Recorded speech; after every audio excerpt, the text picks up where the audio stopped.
Hey, everybody. This is not your Mother's Day Fantasy League podcast. I'm your host, Mike. As always, I am joined by our esteemed analyst, Dave Buck. He does the research, so you don't have to. How we doing, Dave? Hey, I'm doing pretty good, Mike. We've got a lot of things going on in the MDFL this weekend. A lot at stake with one more game tonight between the Bills and the Jets. So, Yeah, looking over those matchups, there is a lot that could flip-flop tonight. So we have some juicy matchups to go over. And leading into those juicy matchups, we had a whole ton of trade activity as well. got a whole bunch of trades. I don't know where to start except for start at the oldest one from last week. I'll just kick these off. Broncos and Colts made a trade. Broncos gave up Justin Herbert and a 25 second, a third round pick to the Colts for JSN, a linebacker Kenneth Murray, and a 25 sixth and seventh round pick there. So it looks like the Colts are starting to sell and get some draft picks. We'll talk about a little bit more about that later and see what Jason starts to do with his draft picks now. That's scary. Sean's always a problem, and he got another nice little weapon out of Smith and Jigba. And Herbert is not the guy that's going to be lighting up the stat sheet the way the Chargers are running the ball this year. Nope. A good trade for him. And then Jason made another trade, this time with Miami Rich. Rich has given up defensive end Karlaftis and Odingobo. And the Colts are picking up or trading away Kendrick Bourne and Khalil Mack. So yeah, Rich gets himself a Purdue boy there, and George Karlaftis. Not mad at that. Not mad at that. So that's the Colts' second of the four trades that they had this week. So Jason very active this week, starting to pack. The next one we had it was a taxi snipe. Eagles giving up a seventh round pick for the Packers safety Evan Williams. Found that one interesting because Evan Williams is going to be part of an NFC trade here later on tonight. So got traded in both leagues. Found that interesting. Okay. Then another pricey one, and this one seemed to pay off or is going to pay off for the Raiders and the Bills. The Bills did another taxi snipe, taking Drake May, paying a third and a fourth round draft pick to the Raiders for that. So well, obviously Drake May played pretty well in his first pro NFL start. 3 touchdowns, even with the 2 picks, is nothing to scoff at. Like you said, a hefty price at a third and fourth rounder, but the Raiders are all in for this year, and he should be. So you got to make moves like this to capitalize on your chance, and maybe it puts them over the top. So actually, it was the Bills. It was Jeremy sniping him from the Raiders. So the Raiders had him down on his taxi. So yeah, there we go. Mistake by the new guy, leaving him down on the unprotected. Yeah, especially right before he was announced as the starter this week. So again, another one with the Bills and the Colts. Again, another one for Jason. The Bills were giving up Nick Bonito and Richie Grant. I think Richie Grant's best days are behind him. And the Colts are giving up Kevin Byard. Looks like another probably a depth piece there for Jeremy and his Bills. A couple guys I had on my roster a couple years ago. So then we move over to the NFC here. This one's a pretty big trade, 4-for-1 here. The Commanders giving up defensive end Rashad Gary, Nick Morrow, a linebacker, and a 2025 third and a fourth round pick, and in return for linebacker C.J. Mosley with the Saints. So yeah, Brent possibly building for the future here, off to a slow start, getting himself some draft picks and some pieces, maybe not a bad idea. So then we had another taxi claim here that was pretty close to your home, right in your backyard. The Broncos gave up a seventh round pick, and he came and took your quarterback, Aiden O'Connell, which you snatched way down on the taxi, and you couldn't hide him anymore. No, I mean I've got Fields, Caleb Williams, and Flacco. I won't be dropping Flacco as long as Anthony Richardson keeps getting hurt. Aiden O'Connell, I bid Aaron up for last year as he's a Purdue kid, and I even taxi sniped him from Aaron in the offseason. So he was a casualty. I got 3 quarterbacks already. So well, now you got your seventh rounder back. Yep, exactly. Here we got another trade, and this one's the Ravens. Gavin actually making a trade, and Gavin had some more work this week. So Gavin's given up a wide receiver, Chris Godwin, which had a pretty good week this week. I think he went off Yeah. 30 points for the Texans. The Texans are giving up quarterback Jameson Winston and defensive end Carl Granderson. So Ravens Whew. get himself a backup quarterback now to he needs a backup quarterback, and he gets himself another defensive end. And then we got another Yeah, one here. that one's rough. Cleveland Dan, he can't keep away from doing a trade. So No. the Browns, they traded away wide receiver Calvin Austin, Demario Douglas, Josh Palmer. Actually got rid of three wide receivers, and Wow. Damar Hamlin, and a fourth 2025 draft pick, all for Darnell Mooney. So that was a 1, 2, 3, 4, 5 for one deal there. So, but The old 5-for-1. the old 5 for 1. Yeah, we actually had another 5 for 1. We'll get to that in just a little bit.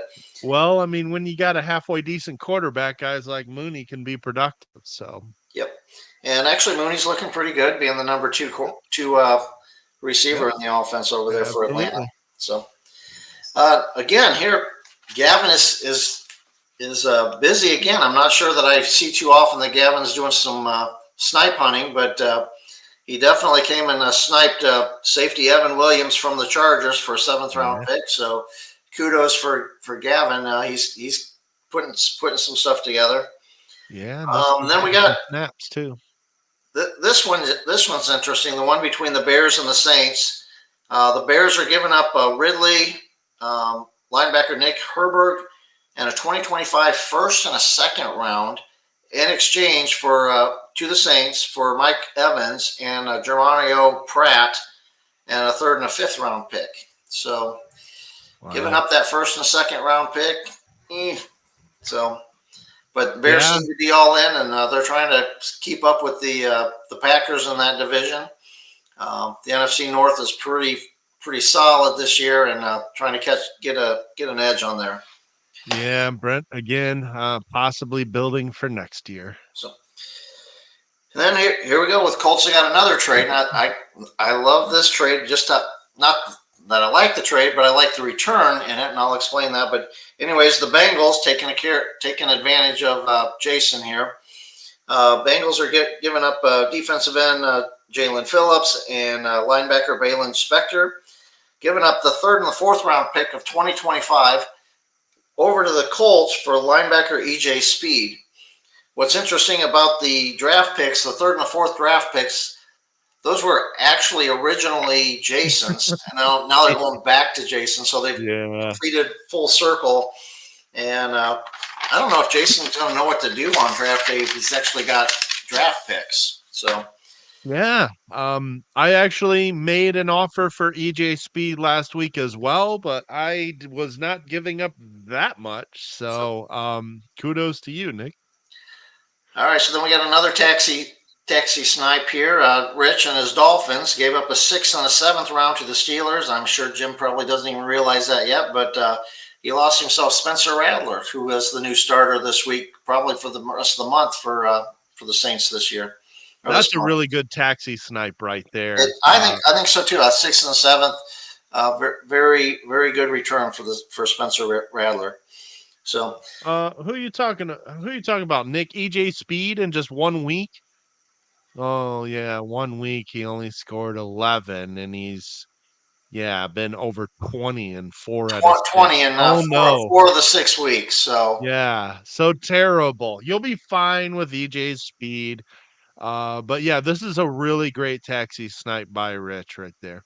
So, and here's another one of these big trades. So Titans are giving up Tank Bigsby, wide receiver Joanne Dotson, and another Jalen McMillan in exchange for T. Higgins with the Texans. So Titans and Texans doing a deal 3 for 1.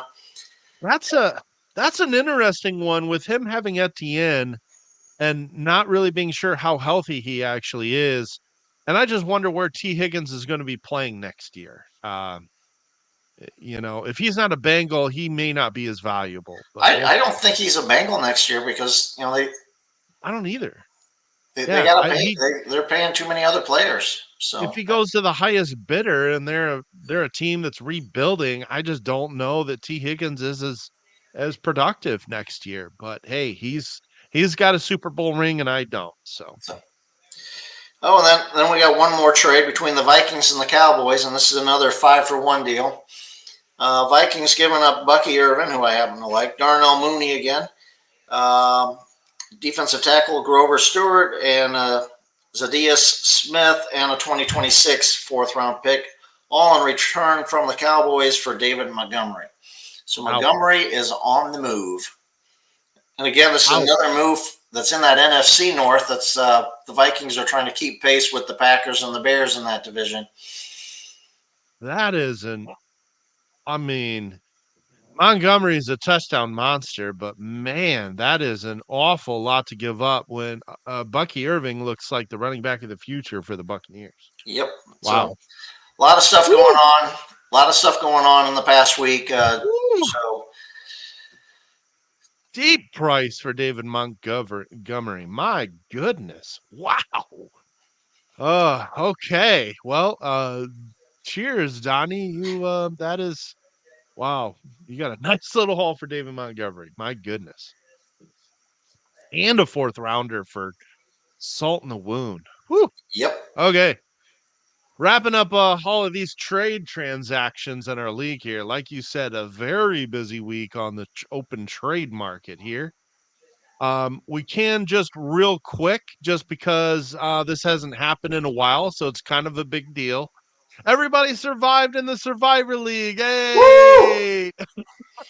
And we pretty much all took different teams. We didn't pile on one Yeah. team and all lose on one pick. So Yeah, congrats to exactly. everybody. We made it to for a second week. It almost feels like we know what we're doing, but I probably just jinxed that next week. So Yeah.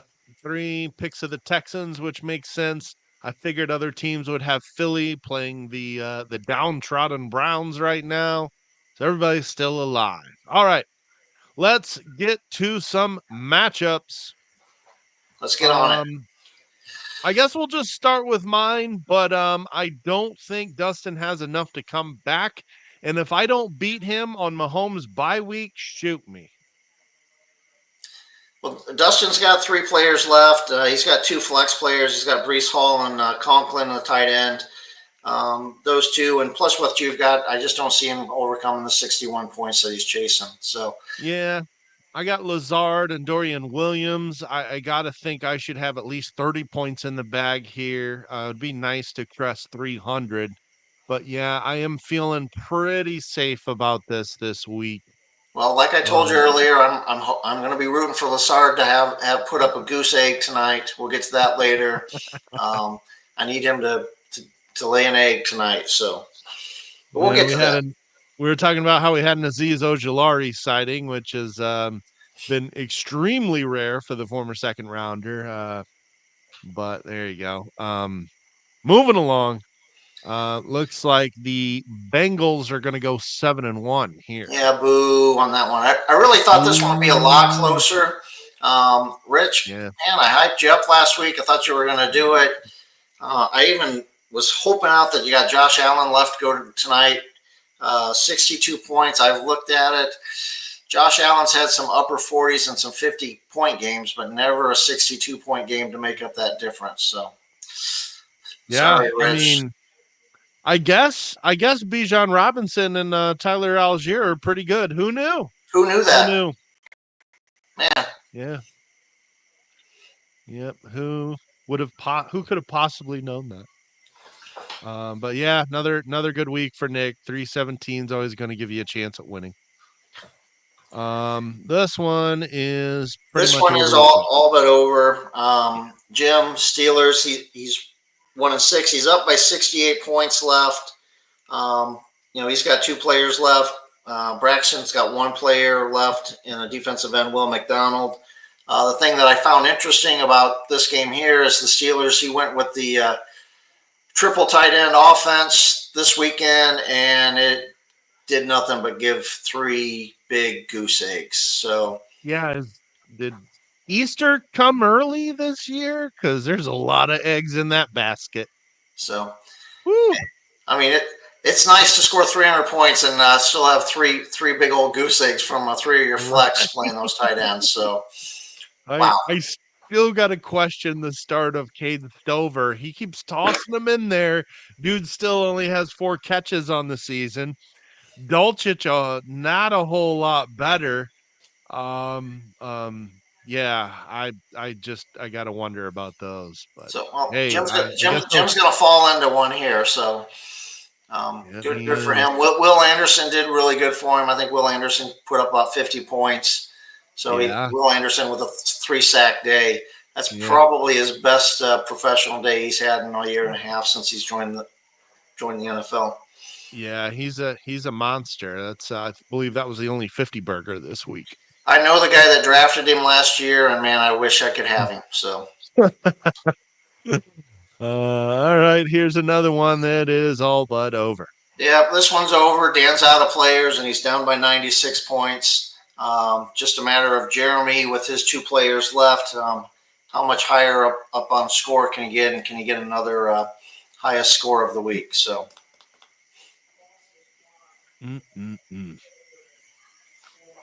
Um, Gavin this might have enough here to make it interesting, this right? one I find very interesting. Joey's up by 19. He is out of players, ready to go.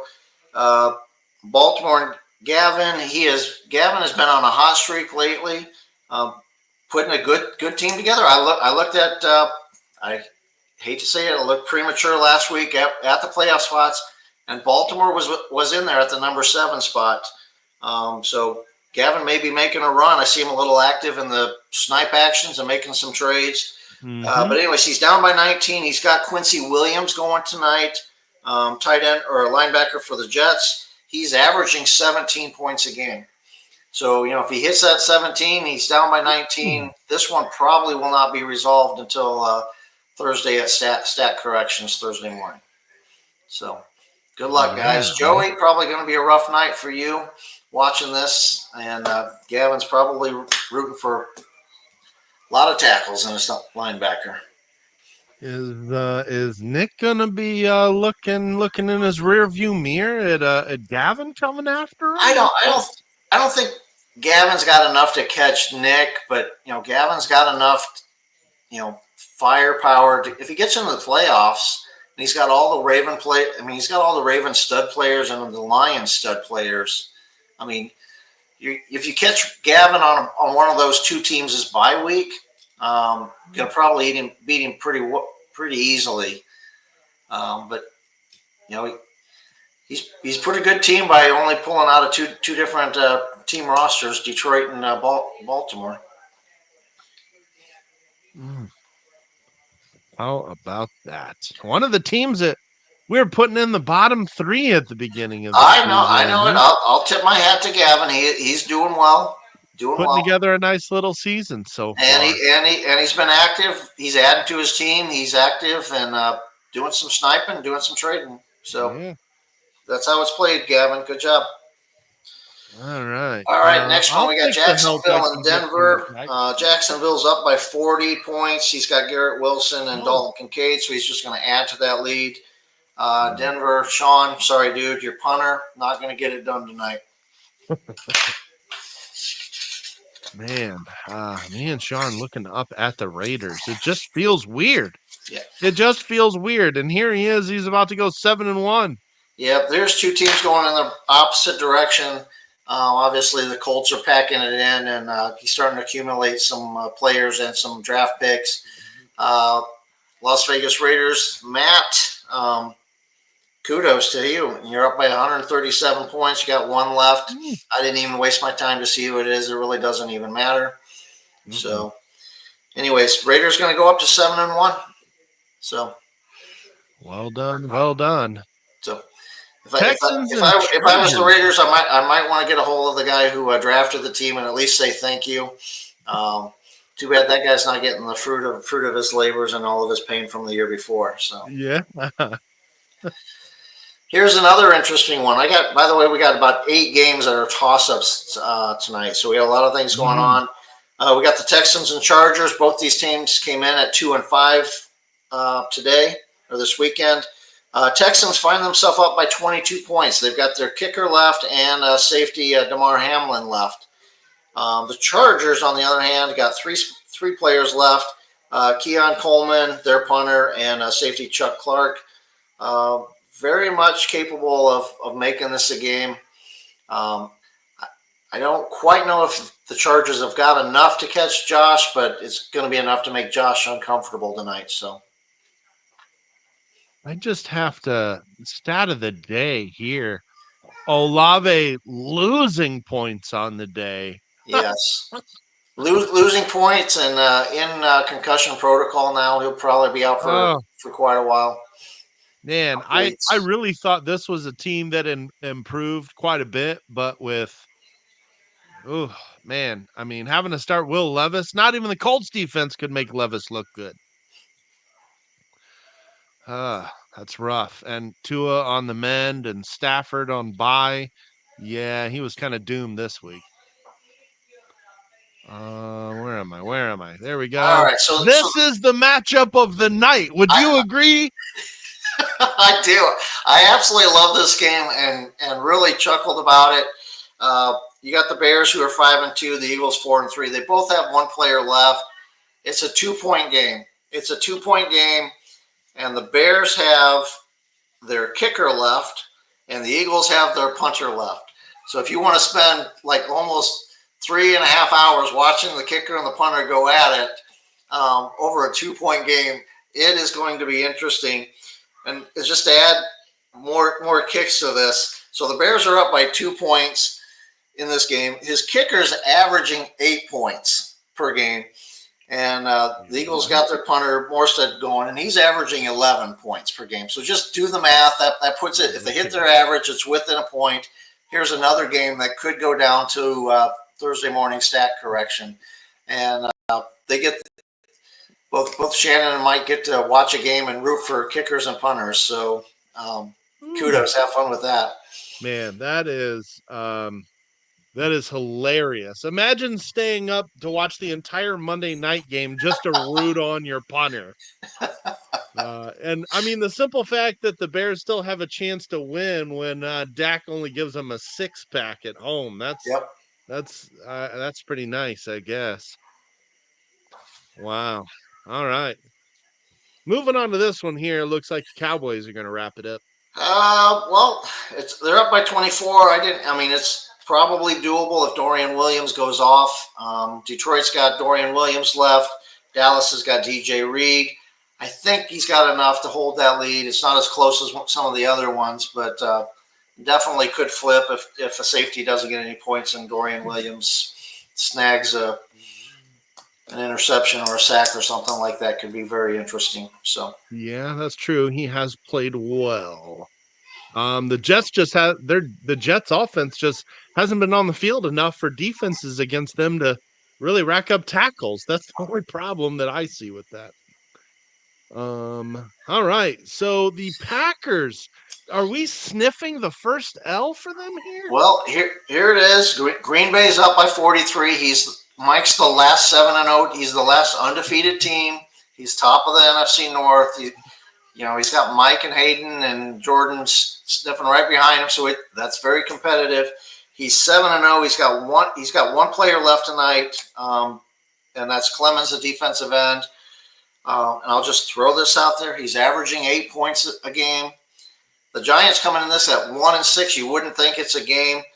He's got Keon Coleman left, Chuck Clark. I'll butcher this name all the time. Gregory Rosario, defensive end, and he's got the Jets offense. Also, those four combined, they're averaging 46 points. Green Bay's up by 43. And Clemens is averaging that 8. You do the math, that becomes a 3-point game. This one may come down to the wire. It may come down to Thursday morning stat corrections again, but this one could be a very close game. I'm not sure Mike's going to sit very well in this game, hoping that he goes 8-0.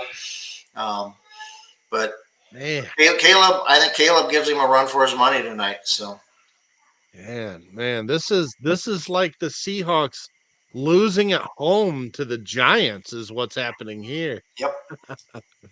And yeah, Sean, I didn't have room for him anymore. I hope he does well. But yeah, there's a chance the Raiders might be drafting a quarterback here next season if Aiden can't figure it out.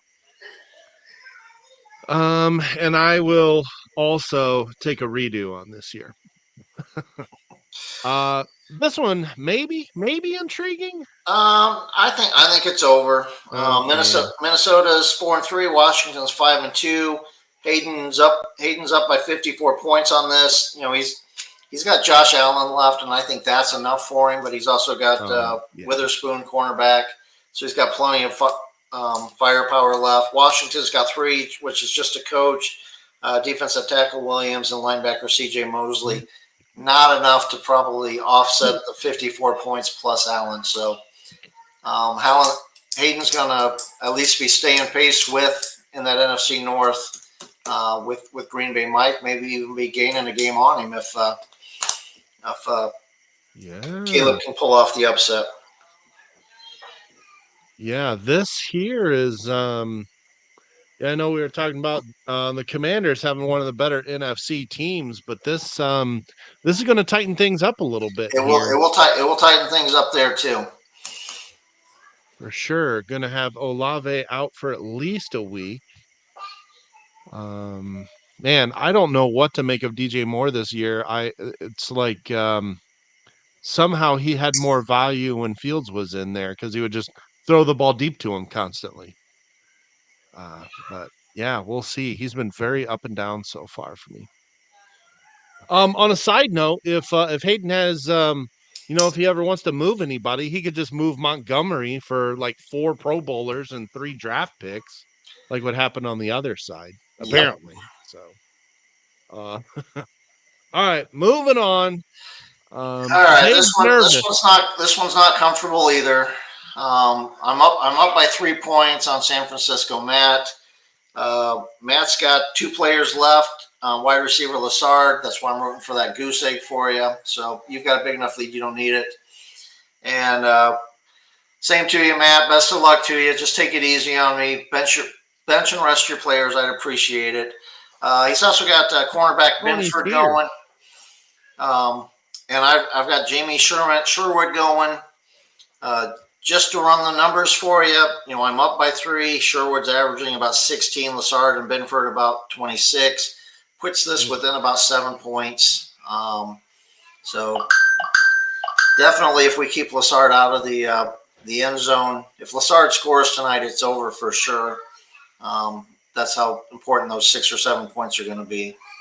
He has definitely been Rodgers' favorite target so far. So For I whatever really messed reason. up on my safeties this weekend.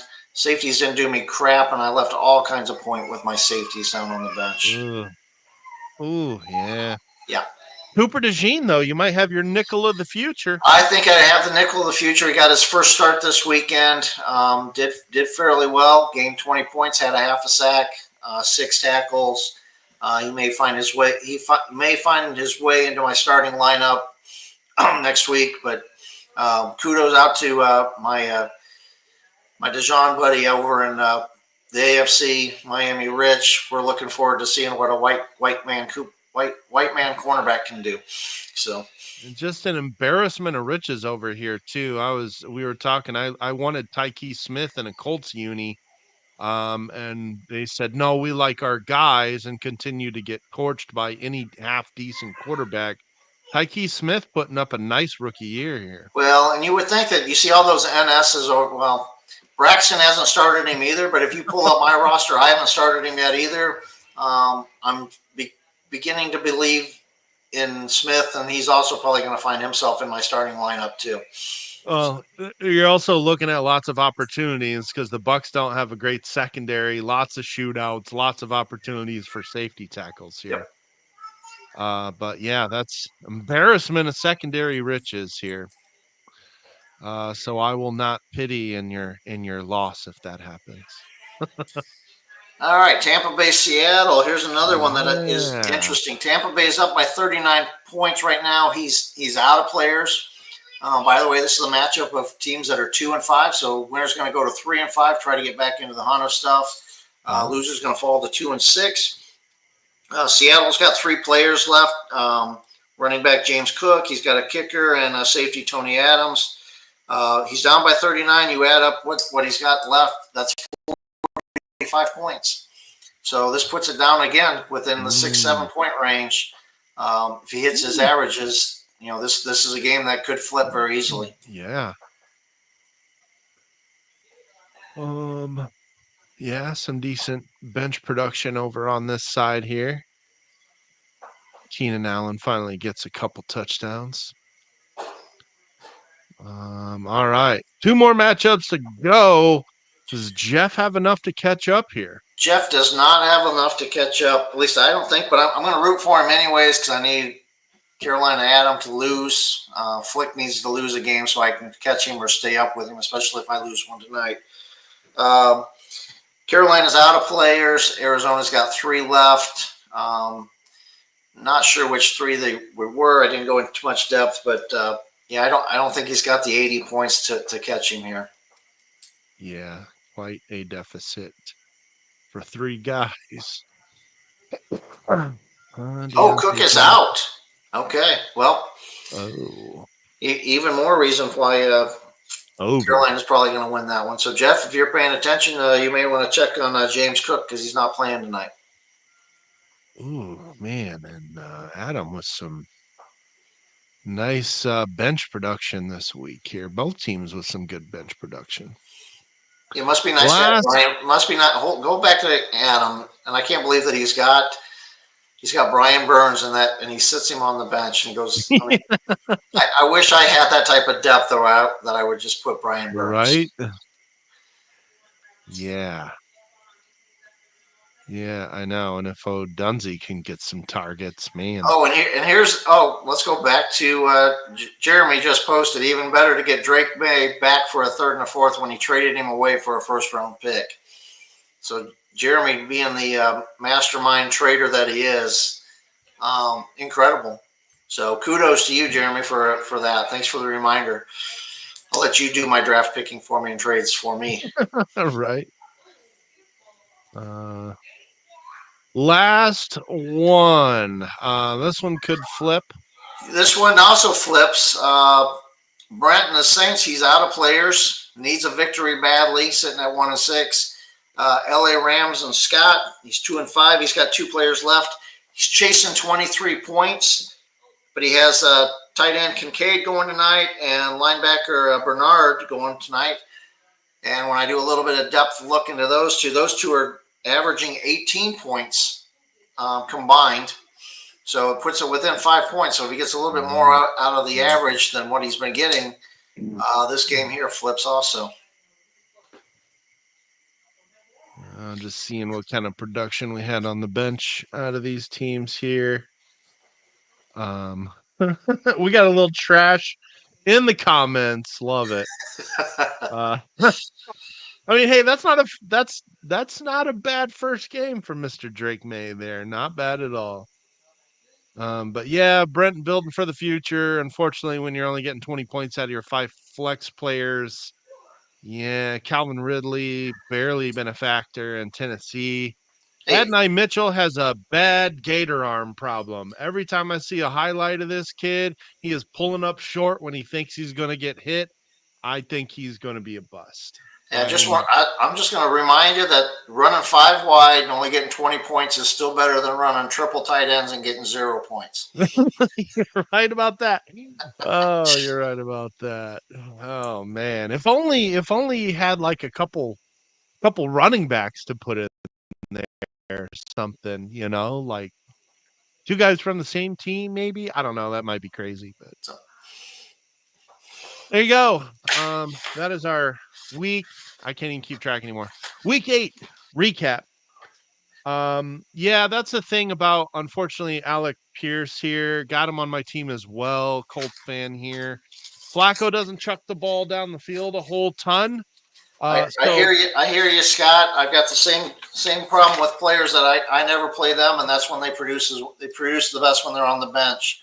So yeah, I feel your pain, Scott. his best when Anthony Richardson is on the field because that dude, all he does is chuck the ball deep. So keep that in mind if you have the chance. And that's when he's at his best. But yeah, Drake May. I mean, that's not a bad debut right there. I mean, the Texans are good, man. So Yep. that's not a bad debut. Caleb was a whole hell of a lot worse than that for 3 games. So not bad. There you go. That's our week 8 MDFL recap. Keep screwing me up because we're only in week. I don't know. I can't keep Week 6 track. in the NFL, week 8 in There you go. MDFL land. So check out the schedule, Um, see what we got coming up for next week. yeah, we got some fun ones. We have some fun ones. We are here now. Here's next week. I get to take on your old team, and it's got me favored as of right now. Dang, Sean coming out as a massive favorite over the Bengals. Whoa. I'm not sure how that's even possible. I don't either. As much as I would like to see that happen, I just don't see Sean being able to do that. So, cannot believe that I just gave a compliment to Nick, but yeah, I'm sorry, Sean. I mean, some of these projections are pretty crazy. I mean, Gavin's been killing it, but a 75-point favorite? Yeah, I don't know about No, that. I don't think so. Um, what are the big matchups we got going on here? We got the brothers facing off here, the Cowboys and the Buccaneers. I wonder if there's any trash talking in that one going on. I mean, there should be. There should be. You're Definitely. right. There should be. What else we got? Yeah, all right. Well, maybe the Titans and the Jets here, a couple teams trying to right the ship. Somebody's got to win that game, right? Right. I So think there the you go. Browns are going to have their hands full with the Raiders. The Yeah, Raiders seem to be on a roll right now. Green he is Bay's, rolling. if Green Bay can stay undefeated this week, Jeff and his Cardinals, they've got an opportunity to knock off the undefeated team. We'll see if that happens. I don't know. I'm thinking the Packers finally get their first loss. You think it happens tonight? You think Caleb do. takes him down? I do. I'm gonna call it. Okay, you've called it. Yep, we're gonna call it. Um, that's pretty much it, guys. Anything else, Dave, that you want to highlight for this week? I don't want to highlight anything. I just want to encourage it. It's been a fun week to go over it. There's been a lot of transactions, multiple trades, multiple taxi snipes this week. Makes it fun. Mm-hmm. Not nearly as much fun as the week before when Joey throwing out F-bombs trying to cock block the Raiders and getting himself a running quarterback. But that's what makes this league good is activity and trades and some little mixing a little bit of trash talking and see who comes out at the end of the weekend. And how great is it that we've got 8 games that it could be toss-ups tonight? 8 out of 16 games. That's half of our league right now. Half of the league games to see how. And we gotta watch a Bills and a Jets game tonight. And we got 2 teams that have to watch a punter and a kicker tonight. How good is that? Oh, it would have been the only way it gets better is if both of those, the punter and kicker, are on the same team. I could hear him. I could hear him screaming, "Go for the 55-yarder! No, kick it within inside the 20." That's what I was hoping for. Yeah. I mean, that's kind of what I'm saying. May had himself a nice little day against a good defense. That's that is a good debut. That is a good debut. And I love to see the comments on the right. We got a little bit of trash talking going on here as things are starting to heat up. As we will be about halfway through the season after today. We'll have 8 games under our belt after a 17-game season, regular season. So this week going in next week, we'll be halfway through the season before playoffs start. So regular season. Yep, absolutely. And for those that need some QB help, Mr. Fields is going to be on the market very soon here. Only in the AFC. But only after I get past the Bears bye week, which is next week. So after next week, Caleb or Justin is officially on the market. So that means you're officially going in on Caleb then, huh?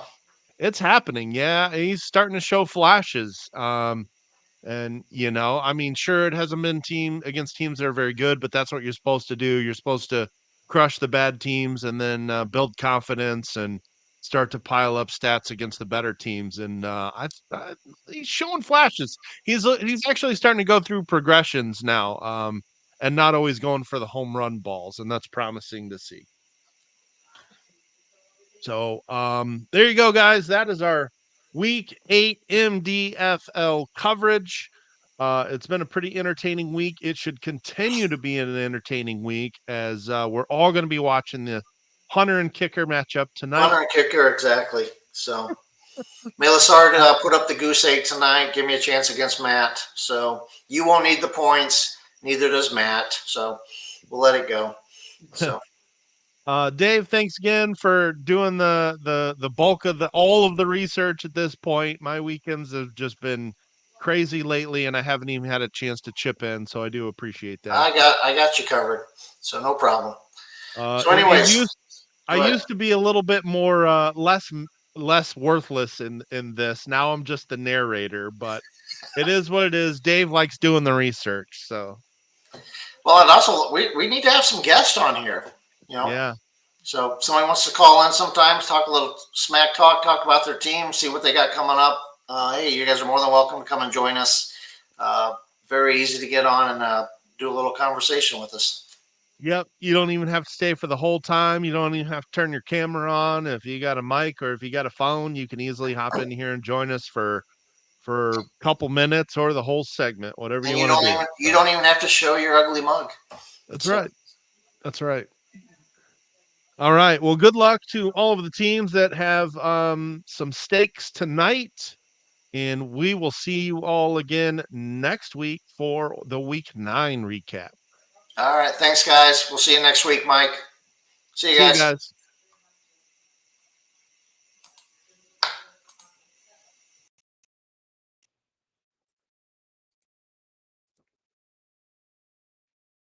Failing.